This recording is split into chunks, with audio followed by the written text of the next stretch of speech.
Alabado sea Jesucristo. Vamos a transitar hoy el capítulo 16 del Evangelio según San Mateo.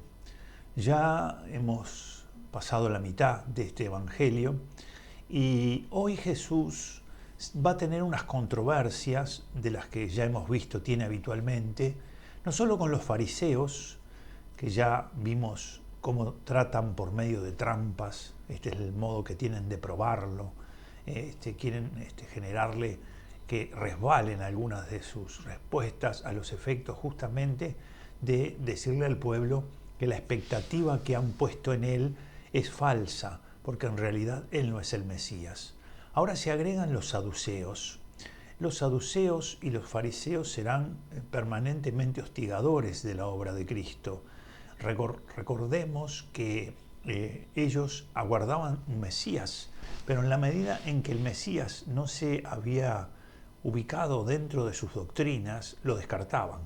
Y esto había acontecido con el Señor. Por eso, cuando se acercan a preguntarle, están buscando la manera, no tanto de ver ellos si eso no es, porque el Evangelio siempre nos advierte que es una trampa, sino de que el pueblo, la gente que está en el entorno y escuchando eso, puedan también darse cuenta de que esta expectativa que el Señor ha sembrado sobre sus corazones es falsa.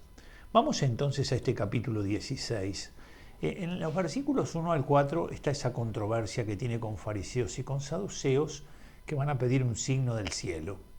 A partir del versículo 11 y hasta el versículo 12, tú tenés la Biblia ahí, no dejes de mirarla, de irla recorriendo, va a conversar Jesús con ellos sobre lo problemáticas que son las doctrinas de los fariseos y de los saduceos.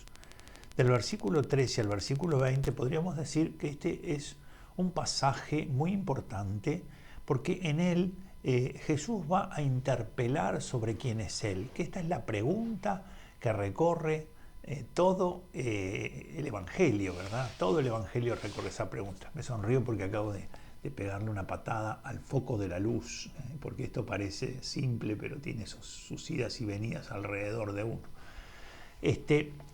Por eso aparece a veces en mis lentes como esos reflejos. Entonces va a preguntar, ¿quién soy yo? ¿Por qué? Porque la adhesión es necesaria. No es una cuestión intelectual de razonamiento, es de fe. Y entonces Jesús va a suscitar la pregunta con sus acciones, con sus obras, con sus palabras, con las cosas que estaban anunciadas que se ven cumplidas en su vida. Y en un momento determinado el mismo Señor enfrenta, en el sentido de que les pregunta a los suyos quién es Él. Bueno, hoy lo vamos a ver en este capítulo 16, en los versículos que van del 13 al 20, y a partir del versículo 21 y al versículo 23 va a haber el primer anuncio de la pasión. Ahora comienza a anunciar la pasión. Los discípulos van a tener que aceptar algo difícil, ahora lo vamos a ver. Y del 24 al 28, las condiciones para seguir a Jesús. Comencemos entonces este capítulo 16, tan apasionante como todos los capítulos del Santo Evangelio. Los fariseos, ya hemos visto, han centrado su doctrina y sustentan todas las cosas sobre la ley. ¿De dónde les viene a los fariseos esta decisión? De que inicialmente Israel tenía como grandes pilares. Un pilar era la tierra, porque la tierra se la había dado Dios y había sido conducido por Dios hasta ese lugar. Otro pilar era el templo, que había costado mucho construirlo y que incluso queriendo construirlo David, el Señor le dice a David que no, que va a ser su hijo Salomón quien lo construya. Y ese templo que había sido destruido por los babilonios había sido reedificado cuando volvieron del destierro. Ese templo, que no era para nada similar al anterior, según cuentan en la misma escritura, era un signo muy importante y algunos habían centrado la vida sobre esa realidad. Pero, ¿qué habían visto los fariseos? Que en un momento determinado perdieron la tierra y perdieron el templo. Y entonces dijeron, hay que asentar esta pertenencia nuestra a una cosa mucho más importante, en el sentido de que permanece a pesar de que estemos aquí o que seamos deportados, y es la ley. De manera que los fariseos se apoyan sobre la ley. Han cometido excesos que Jesús les advierte, ¿no? Cuelan el mosquito y se tragan el camello. Se han puesto a debatir sobre todas las posibles casos que pueden darse de una ley, y entonces se han quedado en que los 10 mandamientos se han convertido en un sinnúmero de casos a los que debería aplicarse. Y esto los ha vuelto esclavos de la ley. En lugar de verse libres, los ha vuelto esclavos. Y en lugar de reconocer que ahora ha llegado una comprensión más plena de la ley, que no le invalida para nada, sienten que esto es un ataque a lo que ellos viven, y al mismo tiempo sienten que el Mesías no puede ser así, no puede tener esto, porque el Mesías va a ser un fariseo. ¿Quiénes son los saduceos? Así como hablamos de que ellos estaban ordenados a la ley, la mayor parte de ellos laicos, de manera que los saduceos son sacerdotes, la mayoría de ellos son sacerdotes. Los saduceos se ocupan del templo, de manera que el Mesías tiene que ser cultual, tiene que ser ritual, tiene que venir a elevar el templo, a colocarlo en su lugar y a poner todas las prácticas del templo en un lugar esplendoroso.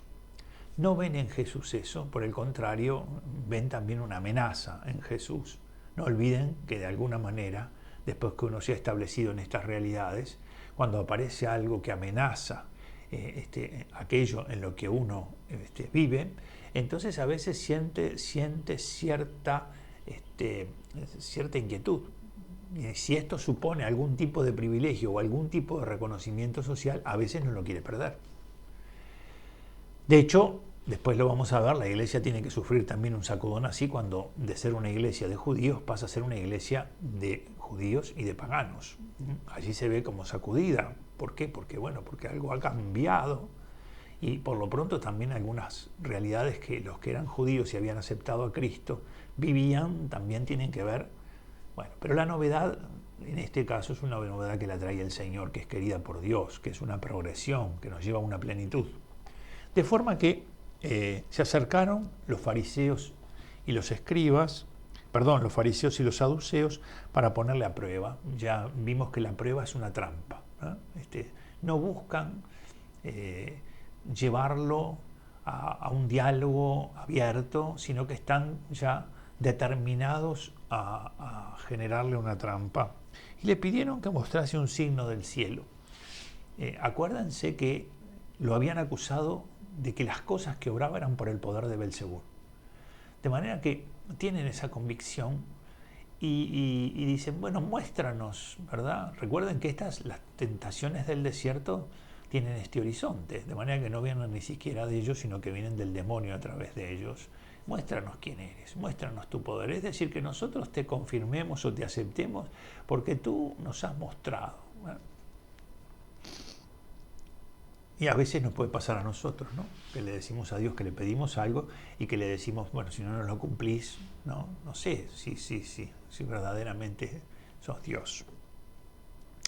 Mas él les respondió, tienen discernimiento, son capaces incluso, a partir de las cosas que ven, poder saber que llegarán otras en corto plazo, es decir, porque cualquiera sabe que si viene un viento de tal lugar, ¿verdad? Nosotros, entre nosotros, sabemos eso, que va a venir calor, sabemos que si pasa tal cosa. Es decir, somos capaces a veces de tener estas pequeñas miradas sobre la realidad y entonces a partir de ellas reconocer que hay algunas cosas que están próximas a llegar. Y entonces Jesús avisora esto en ellos y les dice, pero pueden reconocer, les dice Jesús, pero con que saben discernir el aspecto del cielo y no pueden discernir los signos de los tiempos. Los signos de los tiempos. Las cosas que están aconteciendo y que refieren a la acción de Dios. Los signos de los tiempos. El modo en el que Dios habla a través de las realidades, con su presencia o con su ausencia. De manera que ven, hay signos, hay acontecimientos que están frente a ustedes, y ustedes que pueden, mirando el cielo, decir las cosas que pasarán, no pueden ver aquí que algo de Dios se ha manifestado de una manera mayor, con mayor plenitud, con mayor amor, con mayor misericordia. Lo que Jesús dice a estos saduceos y fariseos. Por eso dice, a esta generación la vuelve a calificar, dice generación malvada y adúltera. ¿Se acuerdan que en la Escritura el adulterio es la infidelidad por idolatría? Un signo pide y no se le dará otro signo que el signo de Jonás. Así que como a Jonás le pasó eso de ir a los tres, solo se les dará ese signo. En el fondo está claro que el vientre del cetáceo será la tumba de Cristo y el tercer día será la luz de la resurrección. O sea que podría el Señor decir el único signo que habrá será ese. Y dejándolos se fue. Se va Jesús, pero va a hablar con los discípulos. Dice, los discípulos al pasar a la otra orilla se habían olvidado de tomar panes. Algunos dicen que son las provisiones, ponen solo los panes, pero son las provisiones. Jesús les dijo, abran los ojos y guárdense de la levadura de los fariseos y saduceos. Ellos hablan entre sí diciendo, es que no hemos traído los panes. Jesús les da una advertencia, ¿no? Así como la levadura fermenta, así como la levadura da un crecimiento, hay que tener cuidado con esto pequeño que puede actuar incluso en los corazones de los discípulos, puede encontrar un lugar en ellos, puede anidar en ellos, pero después puede generar un mal. Y por eso, aunque ellos no comprenden, no entienden lo que Jesús les está diciendo, en el versículo 12 dice Jesús, entonces entendieron que no había querido decir que se guardasen de la levadura de los panes, sino de la doctrina de los fariseos y de los saduceos. La doctrina de los fariseos y saduceos. Aprovecho aquí, aunque brevemente, para incluir una respuesta que me hizo Rosario, una pregunta que me hizo Rosario, a la que yo ya respondí a ella personalmente, pero que me parece bueno decirlo. ¿Qué ha pasado con los fariseos? Después de las guerras, después del año 70, de la destrucción del año 70 por los romanos y después de la guerra de Masada, los fariseos sobreviven, son el único grupo que sobrevive a las guerras. Y conforma el judaísmo, es el que va a dar como forma al judaísmo. Me preguntaba Rosario por los judíos ortodoxos y los ultraortodoxos. No recuerdo si Rosario me hablaba de ortodoxos o ultraortodoxos. Sabemos que están estos dos grupos, ¿verdad? Y me decía, si ellos son los fariseos, debemos decir que todo hombre religioso, del grupo al que pertenezca, es de alguna manera heredero de la doctrina farisea. Todo hombre ortodoxo pertenezca al grupo todo hombre religioso pertenezca al grupo que pertenezca. Porque no hay un grupo que se pueda decir, estos son los fariseos, no existe eso. Incluso fíjense que en este momento podemos encontrarnos con ultraortodoxos, con ortodoxos, y en las antípodas podemos encontrarnos con los sionistas, que son un movimiento nacionalista nacido en el siglo XIX, que luchó para que Israel tuviera una tierra, y que luego de la Primera Guerra Mundial, mediante una de esas situaciones absolutamente increíbles que se dan con Inglaterra y Francia, que son las que se van a repartir todo ese territorio, logran que se les asigne esa tierra y entonces van allí. Pero estos grupos, es decir, los sionistas, dentro de ellos tienen en su mayoría laicos, es decir, aceptan las tradiciones sin que tengan una forma de adhesión a la existencia de Dios. Sin que tengan una forma de adhesión a la existencia de Dios. Y de hecho el sionismo hoy es combatido por los ultraortodoxos. Si tú vieras un barrio ultraortodoxo, verías que hay banderas palestinas. Y que si hay algo que los ortodoxos detestan es la existencia del ejército. De manera que no hay ninguno que sea, estos son, pero todos son herederos de las doctrinas de los fariseos. Y el fariseísmo es el que ha quedado como sustento del judaísmo. Sigamos entonces adelante en este capítulo, la levadura de los fariseos y de los escribas, de los fariseos y de los saduceos. Cuidado, les dice, ¿verdad? Jesús, porque invalidan al Mesías, porque lo ponen legalista, o porque lo ponen cultual, pero con una ley y un culto que no es el de Cristo. Cristo dice, los verdaderos adoradores adorarán en espíritu y verdad. De manera que el templo ya no es el elemento, sino que cada uno de nosotros que es templo del Espíritu Santo. ¿Qué es la iglesia? Es la comunidad que se congrega, la comunidad que se reúne porque Cristo la congrega. ¿Y qué son los edificios? Los templos son los lugares donde ese pueblo que se llama iglesia se reúne. No es la iglesia el edificio. El edificio es el edificio en el que la iglesia se reúne. El edificio que el pueblo de Dios, para dar gloria a Dios, como expresión de su alegría, como expresión de su gratitud, construye para que esté allí en medio del pueblo, ¿verdad? Siendo un signo de esa alabanza que da Dios. Pero la iglesia es el pueblo que se reúne, que se congrega. De manera que, bueno, nosotros vivimos desde esta novedad de lo nuevo que trae Cristo, ¿verdad? Y ahora vayamos a la profesión de fe, porque si no se nos va a hacer excesivamente largo. Dice, llegado Jesús a la región de Cesarea de Filipo, hizo esta pregunta a los discípulos. ¿Quién dicen los hombres que es el Hijo del Hombre? Otra vez utiliza la expresión, ¿no? Ya no vamos a recalcar más. Hijo del Hombre. Si miraste Daniel 7:14, míralo en tu Biblia, búscalo en algún momento que puedas. Esa imagen es la que él reclama, el del Hijo del Hombre. Ellos dijeron, uno que Juan Bautista, otros que Elías, otros que Jeremías, o uno de los profetas,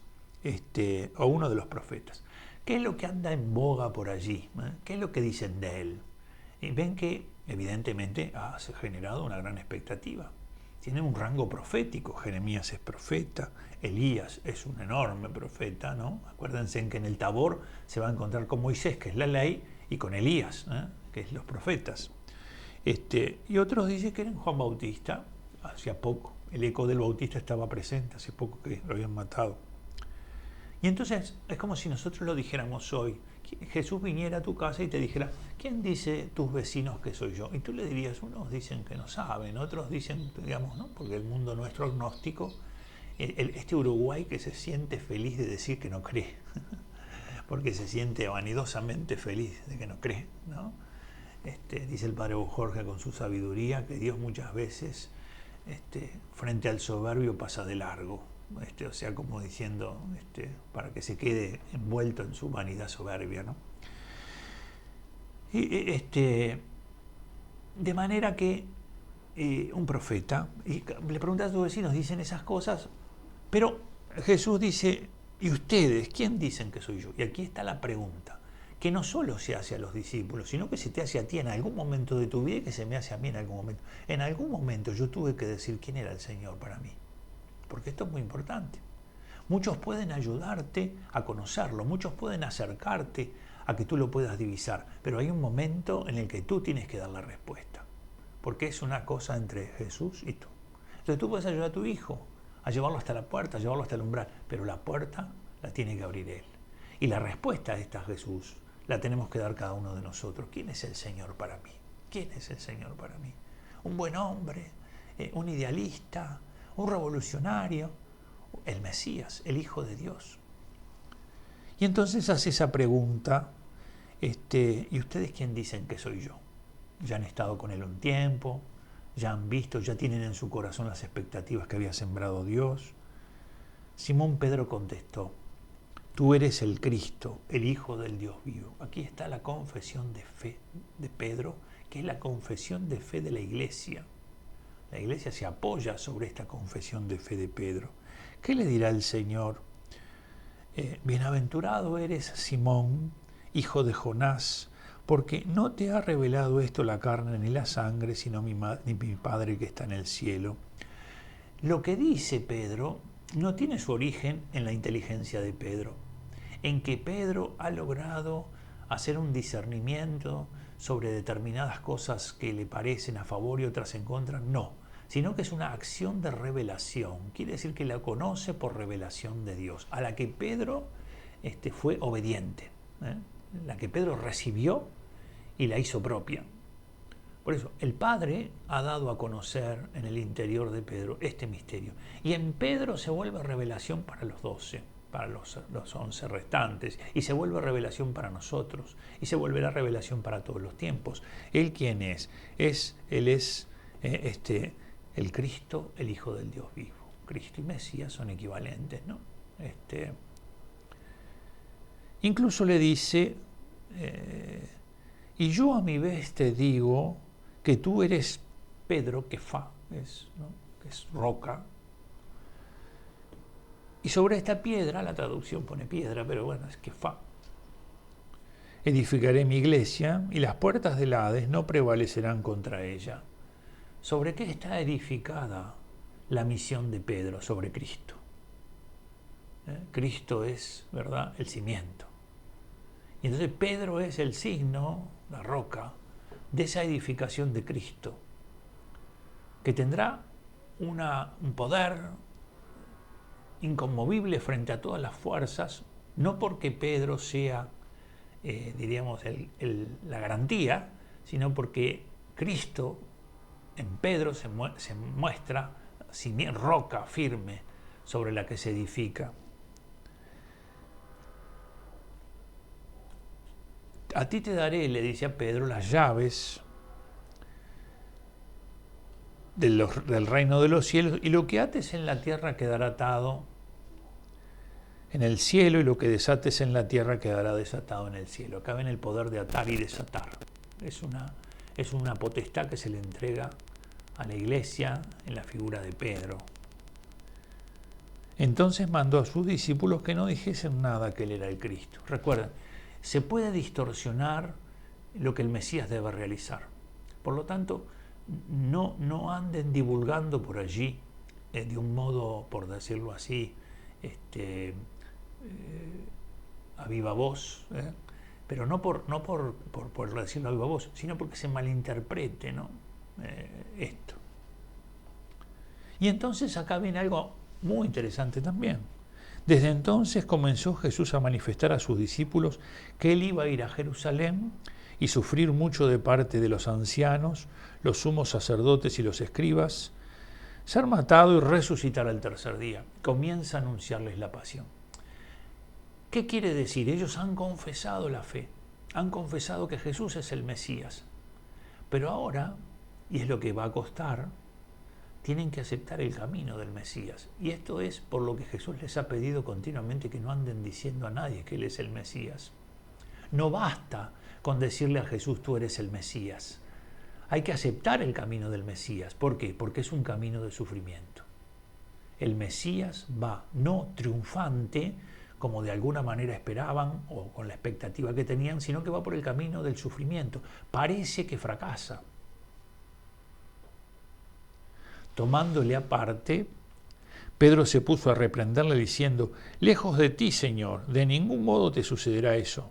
Pero él, volviéndose a Pedro, dijo, quítate de mi vista, Satanás, escándalo eres para mí porque tus pensamientos no son los de Dios sino de los hombres.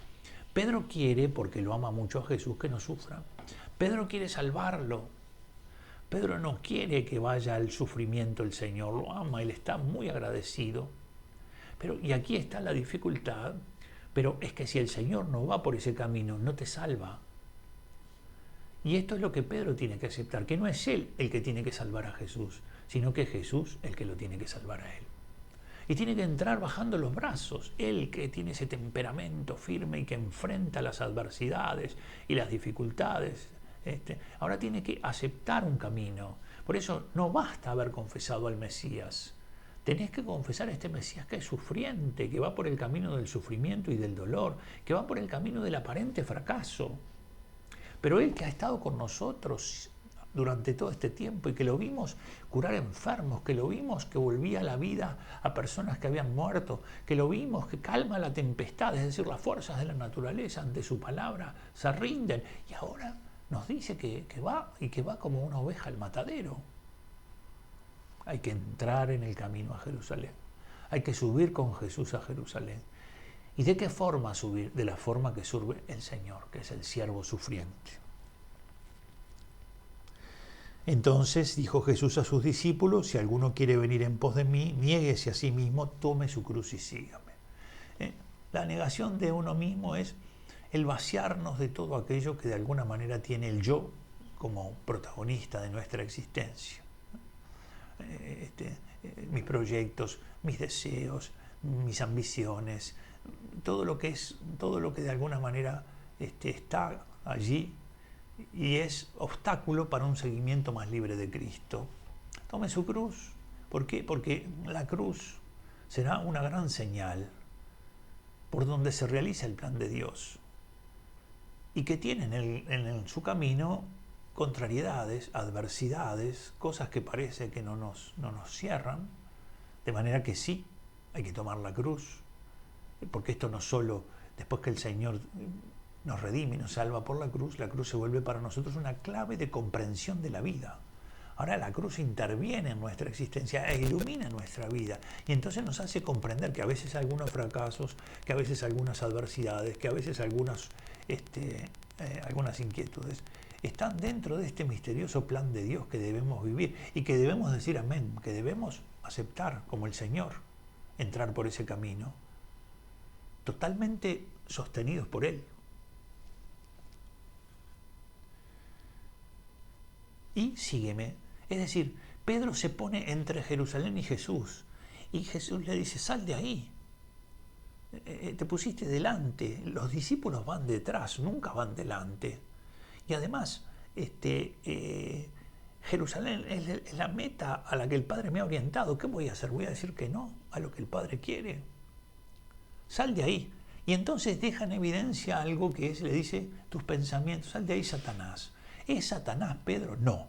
Pero esta tentación, ven, la tentación viene de fuera, esta tentación es la tentación que Satanás ahora pone en boca de Pedro. No vayas por ese camino, muestra tu poder, no vayas por el camino del sufrimiento, no subas a Jerusalén anunciando que vas a morir, que te van a maltratar, no, muéstranos quién eres, no vayas. Entonces Pedro se pone delante del lugar hacia donde tiene que ir Jesús y por eso Jesús lo corrige, los discípulos van siempre detrás.